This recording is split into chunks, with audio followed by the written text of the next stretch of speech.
Mutual फंड्समध्ये actually किती tax लागतो? Mutual fund taxation फार कन्फ्युजिंग आहे. वेलकम टू आपल्या फायनान्सच्या प्रश्न उत्तरांच्या सिरीजमध्ये.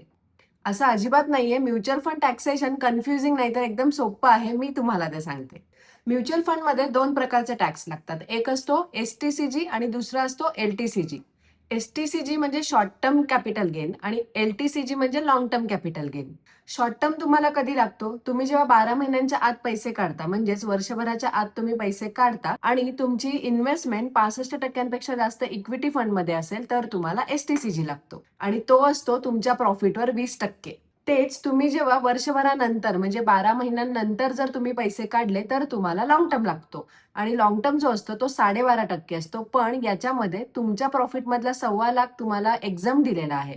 1.25 लाखाच्या वरती जो तुमचा प्रॉफिट आहे त्यावर तुम्हाला 12.5% टॅक्स लागणार आहे. जेव्हा केव्हा तुम्ही डेट फंड्समध्ये इन्व्हेस्टमेंट करता, यामध्ये जो प्रॉफिट होतो तो तुमच्या इन्कममध्ये ऍड केला जातो आणि मग तुमच्या टॅक्स स्लॅब प्रमाणे तुम्हाला त्यावर टॅक्स लागतो. यामध्ये एक इंडेक्सेशन बेनिफिट आहे, तो म्हणजे असा की 1 एप्रिल 2023 नंतर ज्यांनी इन्व्हेस्टमेंट केलेली आहे त्यावर तुम्हाला तुमच्या टॅक्स स्लॅब प्रमाणे टॅक्स लागतो आणि त्याच्या आधी ज्यांनी इन्व्हेस्टमेंट केली आहे आणि 3 वर्ष होल्ड केलेली आहे त्यावर 20% टॅक्स लागतो. सर्वात महत्त्वाचं, तुम्ही मायनर आहात, मेजर आहात, मेन आहात, वुमन आहात, सिनियर सिटीजन आहात, यंग आहात, सर्वांना टॅक्सेशन सेम आहे. इव्हन जे एनआरआय आहेत त्यांना सुद्धा इंडियन टॅक्सेशन सेम आहे. आउटसाइड इंडिया त्यांना वेगळं टॅक्सेशन असू शकतं.